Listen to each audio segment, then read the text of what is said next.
Hi, I'm Danielle, and welcome to Unboxing Humans. Each week, I speak with incredible humans about the weird moments that led them to where they are today.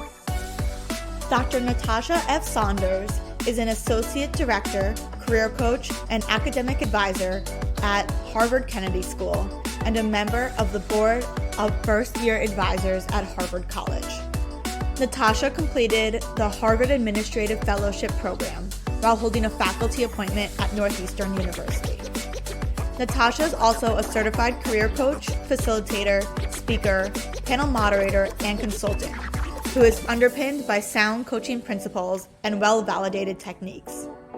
As a cutting-edge coach and consultant, she leverages her depth of knowledge and versatility to motivate, educate, and inspire students of all ages. Through her programs, curriculum, and personal branding assessment tool, M.I.C.R.O, she has inspired many lives to reach their highest potential. Natascha, welcome to Unboxing Humans. Hello. Thank you for having me. I'm excited to be here.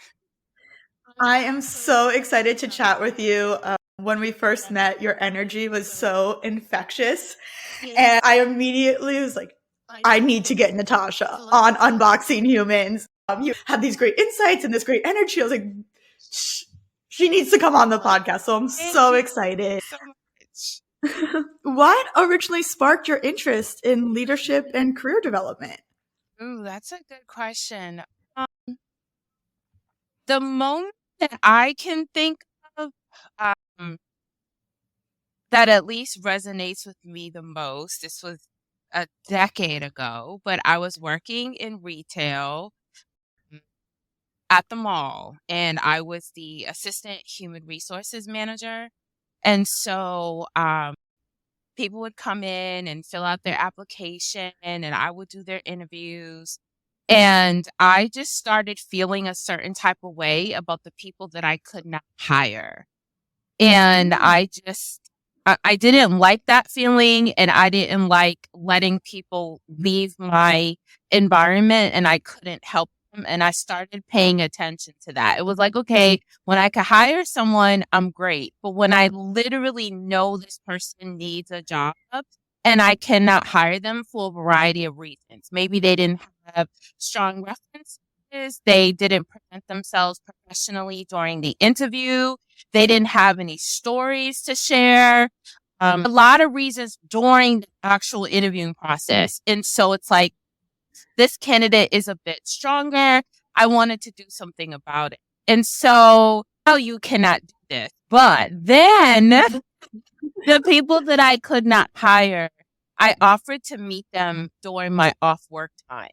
And I said, I cannot hire you because of whatever it was, but I would be happy to volunteer to meet you outside work and give you some pointers, help you review your resume, practice interviewing. So I was meeting people that I could not hire in my local library.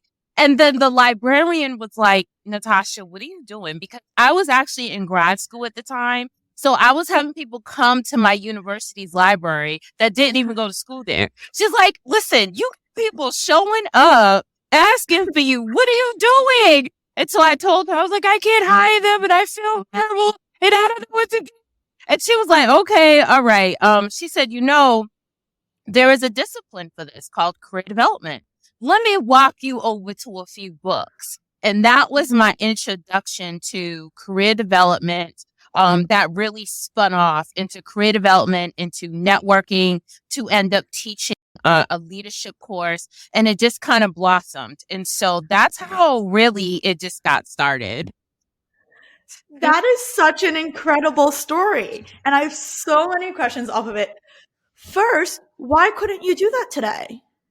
Well, having worked in HR for a substantial amount of years, there is some liability in just responding to people. I cannot hire you, but I can do this on my off time. So of course, we're not at that position now. However, what I do like is that in some cases, people can give feedback to a candidate they cannot hire, But in most cases, they're not offering an alternative, right? It's just, we cannot hire you, find another job. The only exception to offering support is if the person is being laid off or terminated, right? In some big companies, when they do a big layoff or a big termination, or they're closing the company, they offer outplacement services, right? But when they're offering that outplacement or any support services to people we do not hire, I would love it if we could not hire someone and the email said, unfortunately, we went with another candidate. However, for support in your job search, click here. You get one free coaching session, right? I mean, I think that would be amazing if companies actually did something like that. I'm wishful thinking right now, but I mean, I think that would be amazing for people.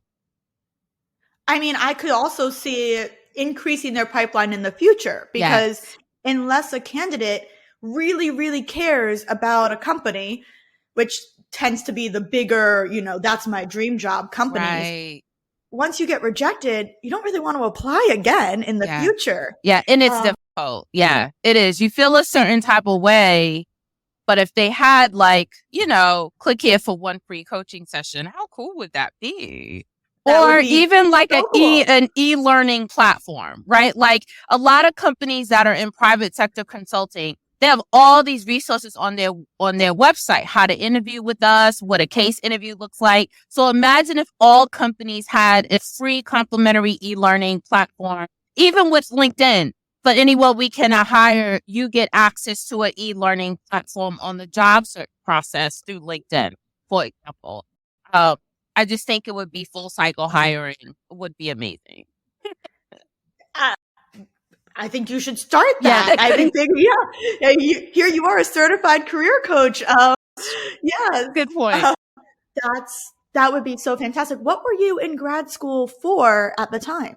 At the time, I was earning a master's in business administration, ironically, with a focus on leadership. So leadership has always been something that at least drew my interest. I remember I was at a networking event for women in higher ed, and there was a professor sitting at my table, and she said, random question.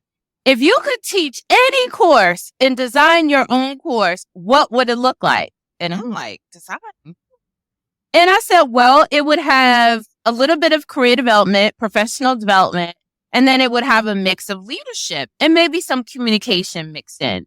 And lo and behold, about a year and a half later, there was a course being offered at a local university called Women's Professional Development and Leadership. And I got to design it and set up the syllabus, and I taught it for over a decade. So leadership has always been in my heart in some way or another. Yeah. What was the thread of those three ideas? There's so much to that. Okay. I'm thinking of these authors because I used a few books, one called Ask For It, one called Women in Leadership.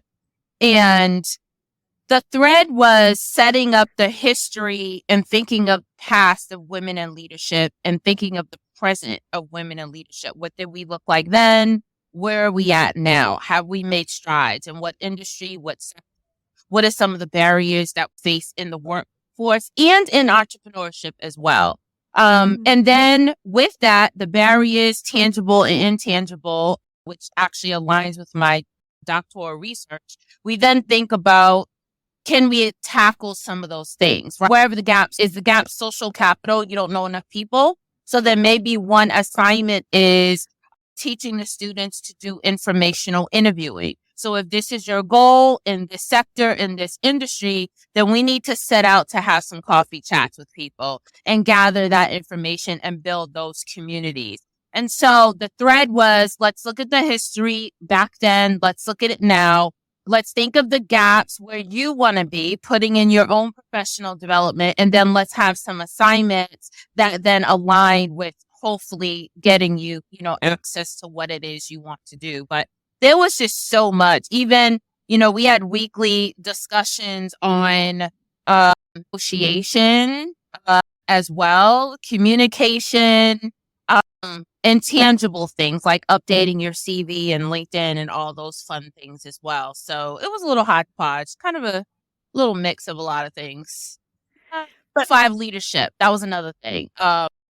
There's something called level 5 leadership. Basically, once you hit level 5, you're always a leader, but we grow in our experiences and how we see things. so what does that mean, level 5 leadership? It's this concept, which at least I like the concept. Let me preface that. It may not be everybody's cup of tea.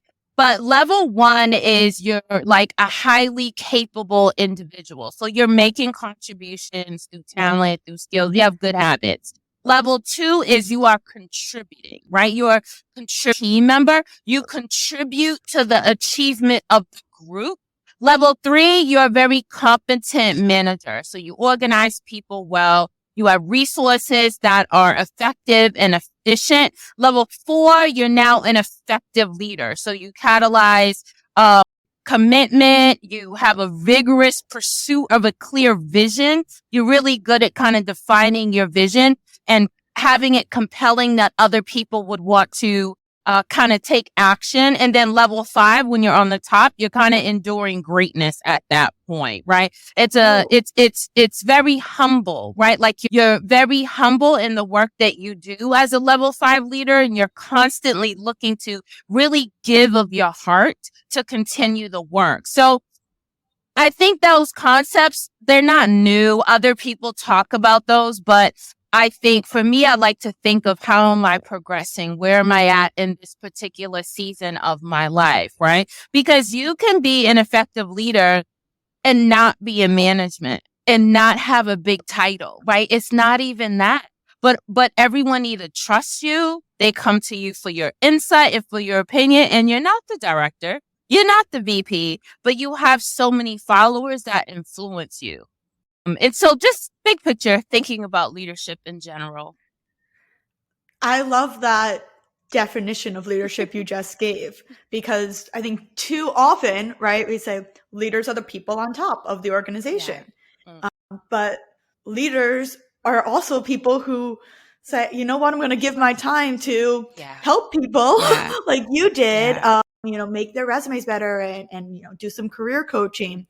And leaders are, independent contributors who are just on projects, right? You're leading your own work. Exactly. You're helping a colleague. There's interns. There's sort of always people around you to lead. Right. Would you say it's more of a mindset?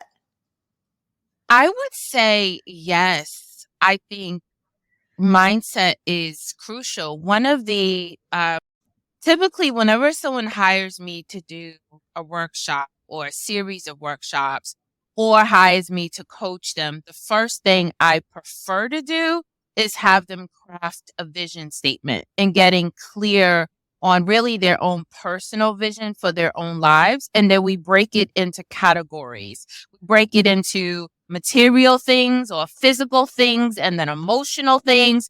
And so, yes, I think mental is huge. I think everyone has heard of PMA, positive mental attitude. So I am all about staying positive in the midst of a lot of different things. So I'm with you on mindset, 100%. I wholeheartedly agree with the positive mindset. Yeah.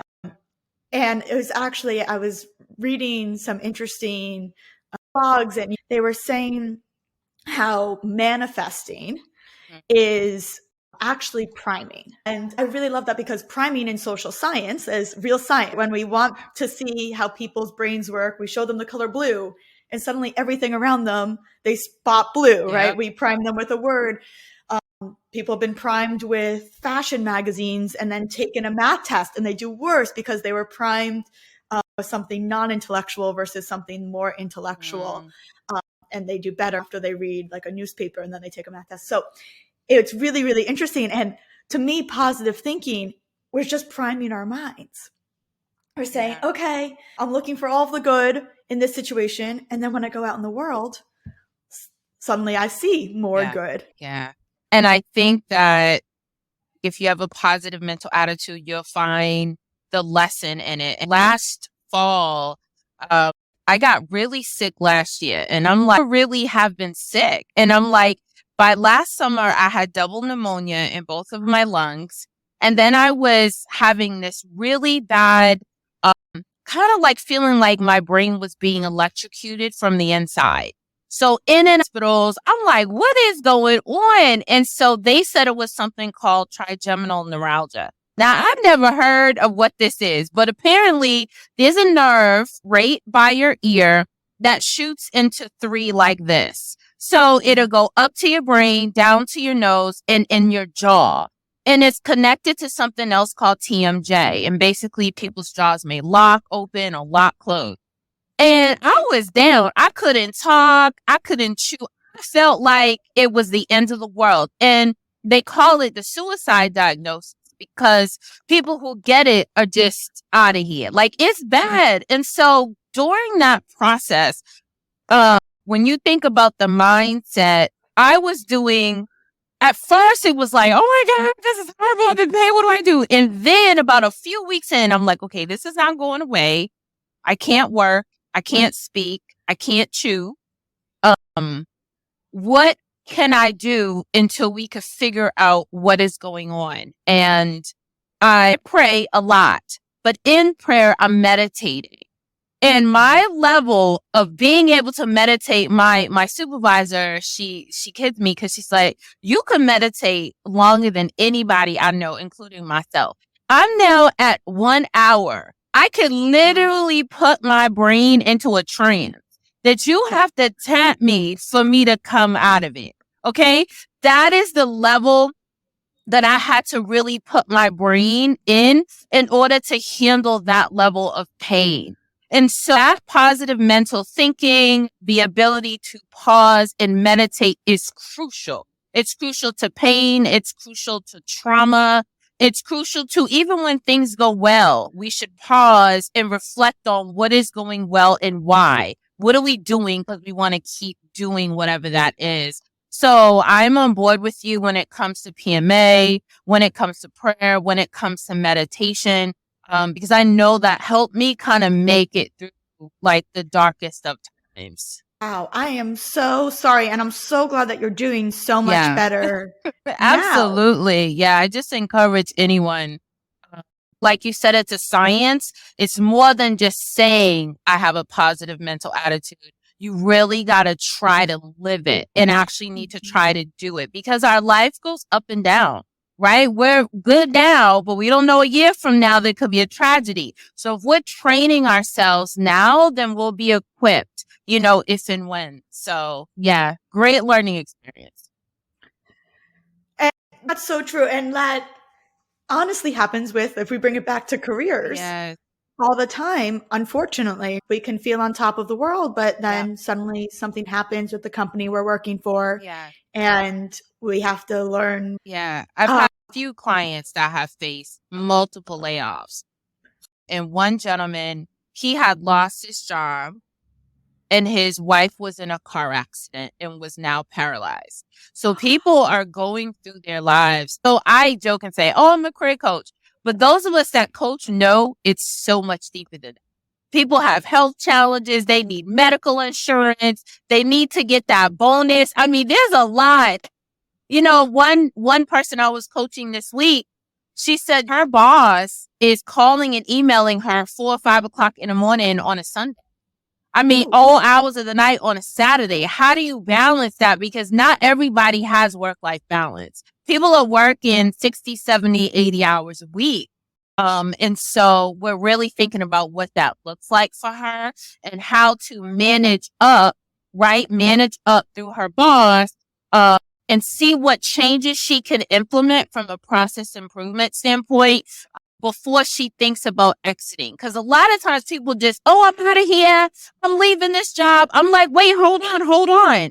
Like, you actually did not speak up for yourself. So this is actually happening because you did not set any boundaries. You don't have a project timeline plan for your own work. But now we want to exit. So I always say, okay, that's one option. But let's see what we can do internally and what you can do to fix your own environment to have a little bit more balance. I love that because that's so tied to my work as well. I hear from people all the time, oh, I'm unhappy, I'm going to leave. Like, on to the next thing that I'll be happier in. Like, well, what's going on? I really want to be on this type of project and I'm not on it. Like, okay, did you voice it? And now we know that there's discrepancies, right? In who speaks up and who doesn't. Yes. Which, like my software company helps to solve. But most of the time, managers just don't know that their employee is feeling a certain way. Now we could say, you really shouldn't be emailing or calling your team member at 4 or 5 in the morning. But maybe for that manager, that's just when they're doing their work because of their life. Exactly. And they don't realize that you are waking up or that you feel you have to reply. Right? And so it's even just starting at that conversation. Okay, you don't have to cut and run. And also then how can we talk to leaders and human resource professionals and try to close that gap? Because I remember when I left my jobs, I said, how long have you been looking for another job? Why did you leave? Is there anything we can do to make you stay? I'm like, well, it's too late now. But if this conversation was happening consistently throughout my career in a personalized development way, rather than a survey, are you happy, are you not? Right. Then we could actually have personalized data to say, okay, this is what this person needs to grow in the way they need to grow with their unique life and perspectives and all of that. So I really love exactly what you're saying. It's like, it's not always someone else's fault. Not always, right? They can contribute, but I think we have some onus inside of the organization for ourselves. And one of the universities I work for, I love that the alumni, no matter how far out, the alumni I serve are well into their 50s, 60s, 70s. They get 4 coaching appointments annually for life. And so I recommend anyone have a coach on your team. I'm not saying it needs to be me. It could be anybody. But to not have a check-in quarterly with someone about your work, about your performance on the outside of your organization, I think could be a downfall. I think it's essential to have those check-ins because you'll uncover things that maybe you could get ahead of before they get like really, really bad, or preparing for a performance evaluation, or you're complaining that, well, I don't make enough money. Well, I'm not sure if you asked for a raise, but are you prepared to ask for a raise? Have you drafted out the wins that you've had over the past couple of months? Have you sought out cross-department partnerships and projects? So I think checking in with a coach every so often, it might be helpful. And we could help prepare your transition out too, if you decide to do that. Yeah. That is fantastic. And a good segue into your personal branding methodology. Oh, yes. So please tell listeners, what is M.I.C.R.O and how did you come up with this system? So awesome. Actually, let's ask a different question first. What is personal branding? Oh, you did. Because not everyone knows what that is. There's 1,000 different definitions. I mean, there really is. I think one that I've used is not even mine. I think it was it Jeff Bezos who said something like, it's what people say about you when you're not in the room. I kind of like that quote, but I think that I'm a very simple person. So if we just break apart the word personal and brand, to me, you are personal. You are a person. And everything about you represents something. It says something about you, right? Like right now, I have this hair. Next week, that could be blonde. Who knows, right? Like I have these big glasses on. They say something about my big personality, right? Everything. I like hoops, earrings. I'm probably exciting. And so I love color. These are my sorority colors. And so personal in thinking about your personal attributes, the things you like to wear, how you like to speak, and your diction and your pronunciation, and how you sit in a chair. Do you cross at the legs? Do you cross at the ankles? Do you take up space? And so all the things you can think about that are personal to you make up a brand. And so I often teach it's not just companies that have a brand, but you have a brand. In addition to underneath that is also your reputation. So the micro came about, to be honest, I have a learning disability. Okay. And I have to stay organized. How do I remember things?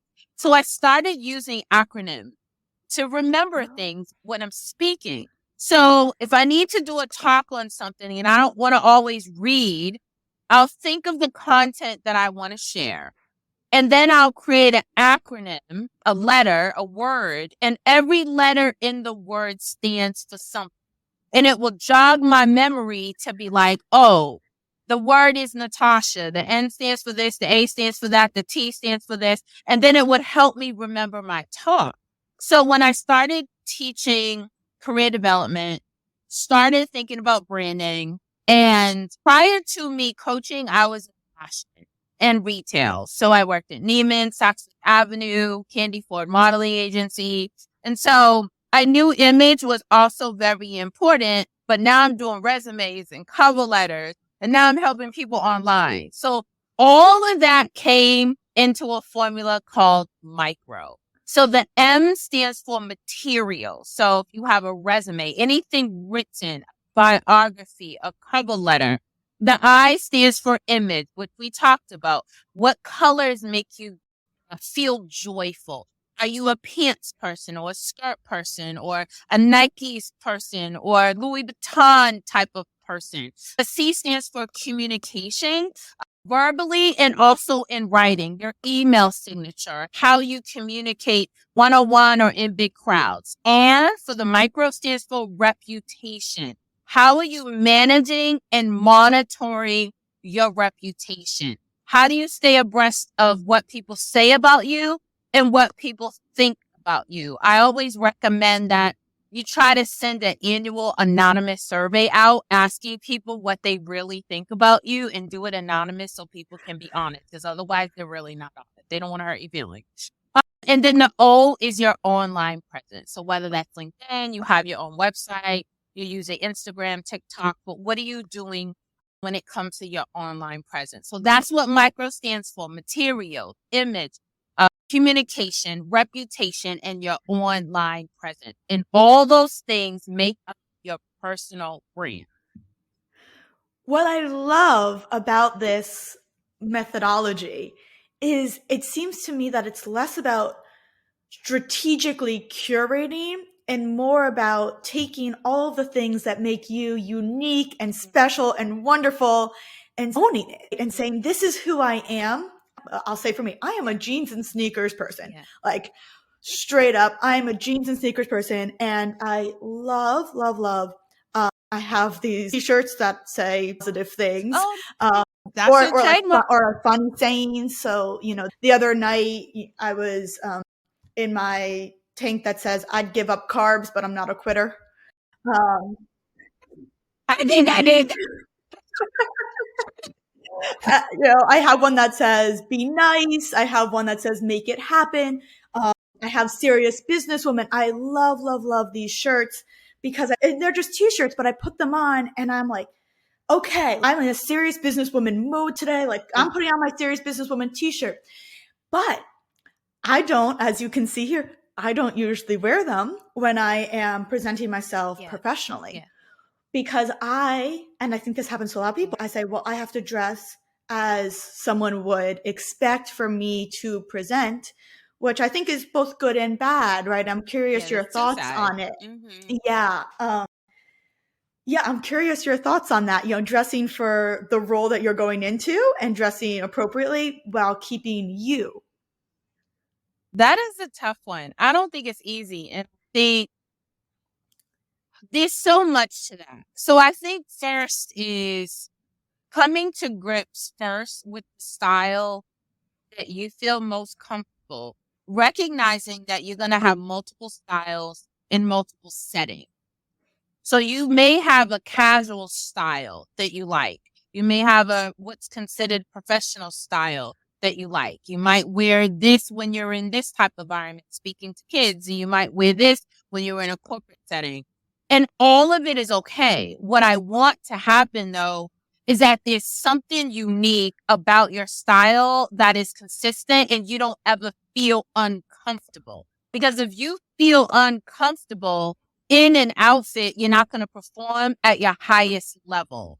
And so if you are a t-shirt person, then you might think about, well, I can add a suit jacket to that. Or I've seen women with t-shirts and skirts or t-shirts and slacks. I've seen women with t-shirts, jeans, a blazer, and heels. I mean, there's so many different ways. So I feel like whatever's authentic for you, go for it. Be comfortable, be neat, be clean, be ironed, be all those things.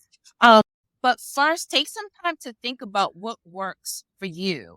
And then the environment that you are going into, I think there's a few things. Is that an environment that would welcome you? Sometimes we're pushing into environments that may or may not be welcoming. And I'm not saying don't do it, because I've been in places myself as the only woman and the only woman of color, but I wanted to move into that environment. So if I chose to do something different with my appearance in that environment, that's my choice, right? And then once I've gotten in, then I've started to kind of venture out a little bit, add color, whatever I want to do. But it's never a perfect formula or perfect science. But, I've had students, one in particular, actually about 2 weeks ago, who was concerned about his beard and his long hair. And he had already got through the first interview screening. Second interview, it really concerned him. And I can't tell people what to do. It's never my place. But I wanted him to feel like in all his greatness, in his beard and in his long hair, that they should want him to work there because he's talented and he's gifted. And so I didn't want him to feel like you need to cut your hair or cut your beard to fit into this environment. But one thing we did discuss was pulling his hair back into a bun, not because we wanted to allude that he had short hair. It was because it was just a distraction. So when he's talking and his hair is moving and I'm just trying to pay attention to what he's saying audibly, his hair is falling in his face, it's moving. That in itself, I said, let's just put it back in a bun so that we can see your great face. And when you make your presentation, it's clear.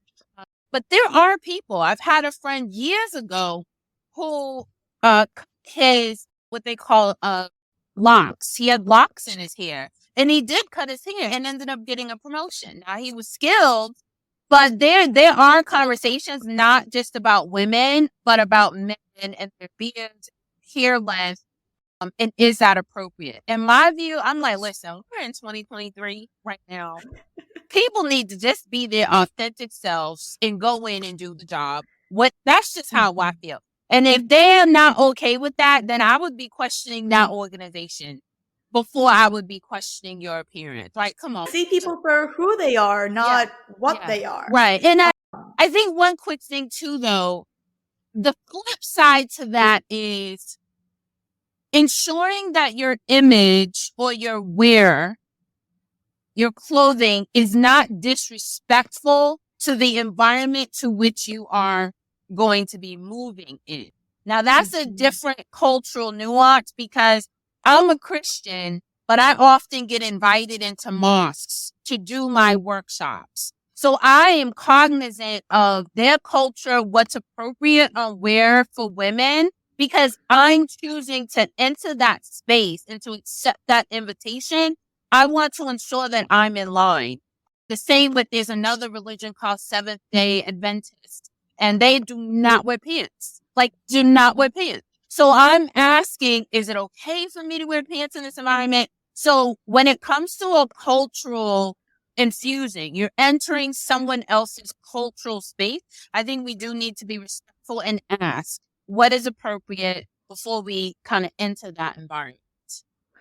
I'm so glad you added that piece because it is incredibly important. I think it applies also outside of religion in Everywhere. people's homes. We take off our shoes in my home. Yeah. And I've seen so many posts where people say, it's so offensive to make me take off my No. shoes. Not directly at me, but in general. And I'm like, I live in New York City.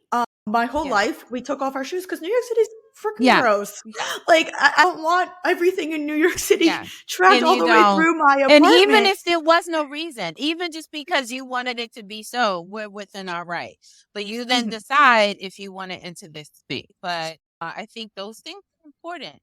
Those things are very, in certain cultures, aside from clothing, some people do certain things with their right hand and not their left. Some cultures hand over cards with two hands. If you need to pass something, there's also the whole etiquette and protocol piece that I think, in addition to image, we want to start thinking about what's etiquette and what's protocol in certain communities.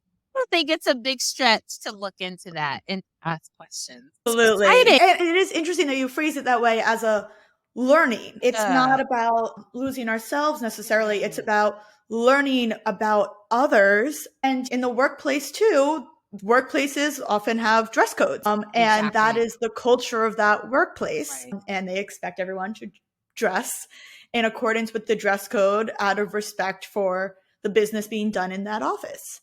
If there is any pushback, then that is okay too, but do it respectfully. So if there's a rule in place, something we disagree with, let's write it up and let's get people to sign it and let's push it up to the top. This is something that needs to change.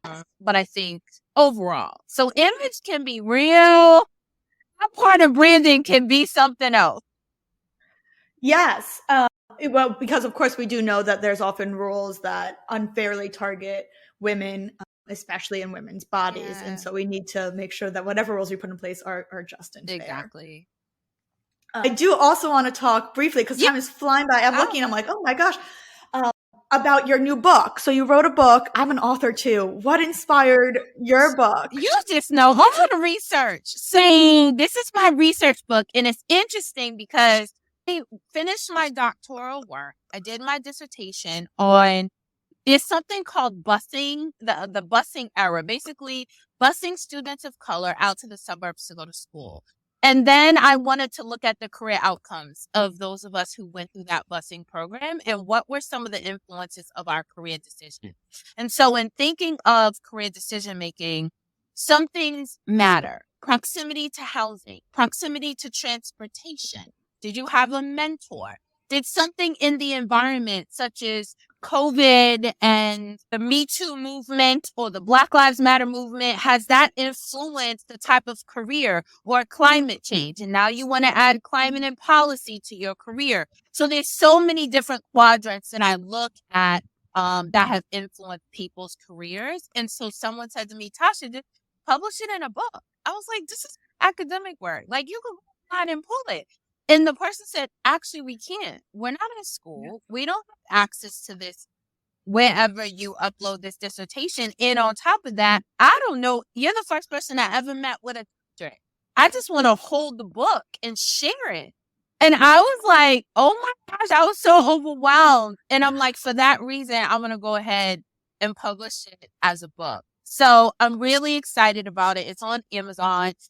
It's called The Thesis, Crumbled Career Decision Making and M.I.C.R.O, and really just looking at some of the recommendations that I also suggest if we want to help our students become career ready, such as better assessment tools, thinking of multicultural career counseling, or even making sure there's a career class. And, some schools and programs, whether it's K through 12 or college, don't even offer a career course. So those are some of the recommendations that I have in the book. But thank you for asking about it.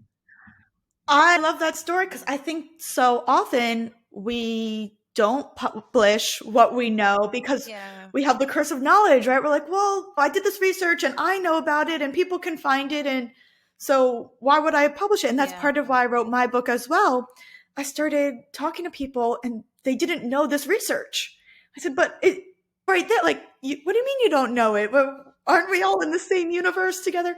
And I said, okay, maybe I'll put it down in a book and make it in a more accessible format.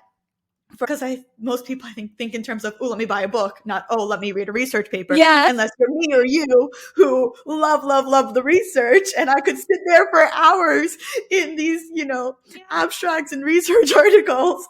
Exactly. And you know what? You did touch on something that I had a big chunk of questions on, but I got so excited by the rest of our conversation, which is K through 12. Oh, yes. Because we so often think of career as adult. So talk about the youth career coach, the business you started, and what that entails. Thank you for asking about the youth career coach. I started that in 2009, and it was, once again, not in the plan. So when I was in the former HR role and couldn't hire people, and then started meeting with people in the library, people started asking for other things. Hey, my son or daughter goes to this elementary school. I gave them your name. And then one parent and then talks to the board member of this school. In particular, I really need to give them a shout out. Paul Cuffey was like, oh, the Paul Cuffey school was like, can you come in and read to the students? And I'm like, what a great idea. And I would choose books that talked about some type of career, some type of something in that book. And that's what got me kind of thinking about, wow, okay, we need to be having these conversations.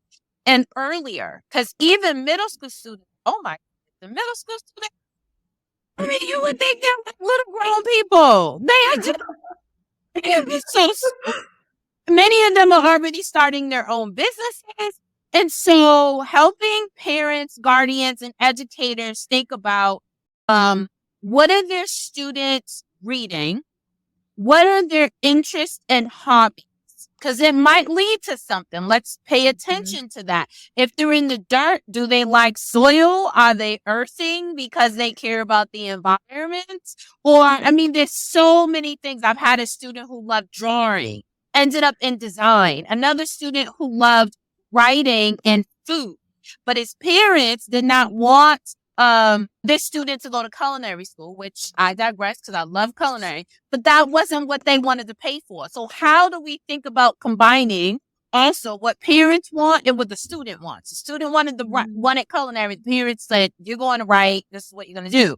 But now this student is doing food writing for recipe books and working with chemists in order to come up with the recipes that then get translated into the book and traveling all around the world doing this work. And so we want parents, guardians, and educators to really think about these interests that our students have and then logging them. It is not too early for a middle school student or a high school student to have a resume. Low key, don't overstress them, but let's keep track of their courses, the awards that they're getting in school, their sports, extracurricular activities, as well as their content, relationships with their teachers. Because by the time they apply to college or transition into a career, all of that can be assigned and it could be helpful and it could be used. So I am really passionate about K through 12. My dream would be, I'm working on a certificate program and I have this curriculum template that educators use and guidance counselors and coaches use to coach youth. I would just love to see that even just as a conversation much earlier on younger people, but not in a stressful way. They want to be kids. We want them to have fun. Like this world of work is out there. Like they're going to get there. So no like hardcore pressure. Where do you want to be when you grow up? Just like, what are you interested in? What brings you joy? Yeah. Just keeping track of those things, but not too much. Yeah. I'm so glad I asked because the interest piece, that's what I do. Yeah. Especially at work, my software, people put in what their interests are and what they enjoy. And then we connect them with the right opportunities at the organization. So whether those are projects going on, whether that's a job opening internally, this sounds whether amazing. that's what we need call to know initiatives. Yeah. We're going to end the recording. We're going to have like another hour-long chat here. Great. But because the same thing happens in schools as well. And I think about after K through 12 in undergraduate, Right. people get to the first day and there's that club fair. And they Yes. go and sign up. And then most people drop. Yeah. Okay, why is that? Sure. Because they don't really know how their interests actually apply. Yes. And the people leading the club don't know what work to give these new students because they don't know each other yet. Yes. So if we said, oh my God, this person is really interested in XYZ. They joined this club to write about culinary, right? This is our culinary magazine. They love to write about vegan recipes. Okay, now I know I can give this person this type of assignment. And then that person can also connect with the others in their organization who share those interests. Right. So I hear you are saying, follow the interest. I'm like, follow Yeah. the interest. That's my whole thing. That's my software company. That's my book. Interest. This is awesome. Oh, I love it so much. Natascha, thank you so much for joining me. This was so fun. Thank you. It was. I appreciate the opportunity so much. I do. Thank you. Since you've made it to the end of the show, I'm going to take a wild guess that you enjoyed listening. So go ahead, check out the links in the show notes and give us a follow. We both know you want to.